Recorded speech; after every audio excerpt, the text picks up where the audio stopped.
les relations, bien sûr, avec les gens du pays. Lorsque nous sommes arrivés dans la Vélétine et qu'on s'est installé à la Blacherette, l'été 71, moi je suis arrivé à la Blacherette en octobre, la population de la Vélétine était peu nombreuse. À l'époque, les trois communes n'étaient pas fusionnées, celles de la Fugère et de Malars. On disait Tine, mais pas Malars sur la Tine. Et sur le territoire de la Vélétine, il y avait très peu de gens. Plus d'enfants, de petits-enfants, plus d'écoles, et encore moins de crèches, bien sûr. C'était que des anciens, et souvent des hommes. Les femmes étaient parties depuis longtemps. Elles étaient parties de la vallée pour épouser, pas un gars du coin, un gars de la plaine, un gars qui avait un métier.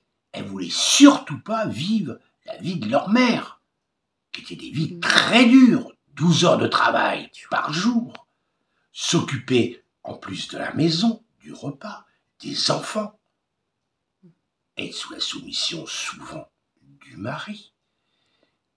Donc dès qu'elles pouvaient, les jeunes filles partaient. Qu'est-ce qui restait sur des fratries nombreuses, par aussi des hommes, que l'aîné? Les autres, ils partaient travailler comme ouvriers, ou moi j'ai connu dans la Vélétine, garde républicaine à Paris, travailler au métro de Paris. Ceux qui restaient, que j'ai bien connus, c'était des vieux célibataires qui restaient avec leurs parents, leurs vieux parents. Il n'y avait pas de maison de retraite ni d'EHPAD à l'époque. Les parents restaient à la maison avec le fils aîné, qui s'occupait des terres et des deux derniers parents. C'était une dernière génération de toute une culture paysanne, de toute une empreinte paysanne de ces vallées qu'avaient bâti depuis des siècles les masses, les sentiers, les accoles. Il restait plus personne. Allez, je dirais comme ça, une fourchette peut-être sur toute la vallée, une quinzaine de personnes, pas plus. Et pourtant le territoire va au-dessus de l'Échelette et se cogne aux communes de Sablières et de Montselgue. Lorsque nous sommes arrivés, nous avons été bien accueillis. Parce que, déjà, reprendre un terrain, reprendre des masses à l'abandon, ça a étonné tout le monde. C'est vrai qu'au départ, ils se sont dit, qu'est-ce que ces petits citadins veulent venir faire revivre nos terres alors que tout le monde est parti les a abandonnés parce que c'était invivable. Mais il n'y a pas eu de rejet, à part sur Tine, 3 personnes qui pouvaient... Ah, vraiment, ils ont mal accueilli. Le reste, c'était bras ouverts. Ils étaient contents. Parce qu'il y a un esprit qui est très séminole, qu'on retrouve aussi dans certains pays, certaines régions de pays durs, où les gens ont travaillé dur, un esprit d'ouverture et aussi d'accueil. Faut pas oublier que les Cévennes, c'est les Camisards. C'est ceux qui sont battus contre l'autorité du roi. C'est ceux qui sont révoltés plusieurs fois. Des révoltes par rapport à leur seigneur, à leur dîme. C'est ceux qui, pendant la résistance, la dernière guerre mondiale, ont été des résistants de la première heure. Ils ont combattu dans des maquis, dans des conditions très dures, que ce soit dans le Gard, en Ardèche, Haute-Ardèche, et surtout, ils ont accueilli les familles juives. Et certains hameaux, certaines familles paysannes sont des justes. Et à Tel Aviv, ils sont sur le mur des justes. Il y a eu toujours dans ces arrière-pays ce côté accueil, hospitalité, des gens différents, des gens autres. Et ça, c'est intéressant. C'est pour ça que notre accueil a été quand même ouvert. Et ça, je le reconnais. Je pense pas qu'on aurait été du côté de la plaine, ce qu'on appelle la plaine, Beaulieu, Gros-Pierre et autres, je ne veux pas leur jeter la pierre.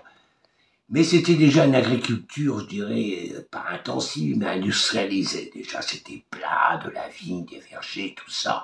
Le tracteur, la mécanique moderne. Non, dans nos vallées, c'était sur le dos.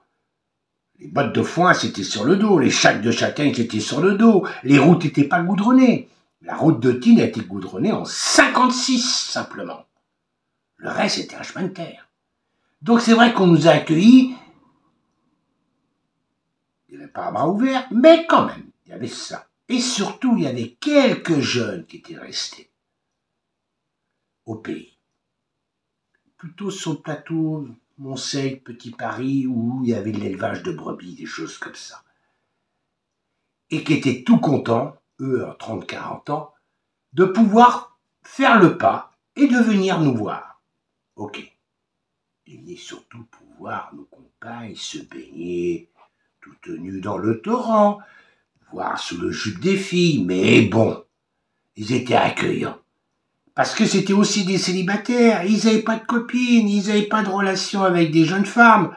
Donc, arriver des jeunes parisiennes, en jean, en short, à tenue débraillée, on leur pardonne, on leur pardonne. C'est ça nos relations. Et petit à petit, d'année en année, les gens qui sont restés dans ces groupes communautaires, qui ont décidé de faire leur vie sur place, éleveurs, apiculteurs, artisans et autres, en vieillissant, ont quitté le système communautaire, ont vécu en couple, ont eu des enfants. Ce qui fait que, quand les communes se sont regroupées, l'école a pu se rouvrir à Malars. Deux anciens camarades, des anciens amis sont venus conseillers municipaux. Et maires. Et c'est ça la grande révolution, c'est qu'on est passé sur une gestion de petits groupes communautaires et autres à une gestion communale. Et même un de mes amis est venu maire d'Évance. C'est toute cette évolution qui fait que nos anciens, bien sûr, l'âge venant, dans le cimetière de Tignes, sont tous enterrés. Et je vais souvent au cimetière leur faire un petit coucou parce que je les ai bien connus. Et la relève a été faite par tous ces anciens néo-ruraux des années 70 qui maintenant sont restés au pays et ont pris des responsabilités.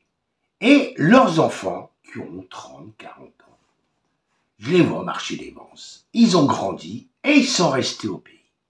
Et c'est ça qui est intéressant, c'est qu'il y a une relève qui continue à exister sur le canton d'Évance. Bien sûr, métier oblige, la plupart ne sont pas agriculteurs ou éleveurs, mais ils ont pris des métiers qui leur permettent de rester au pays.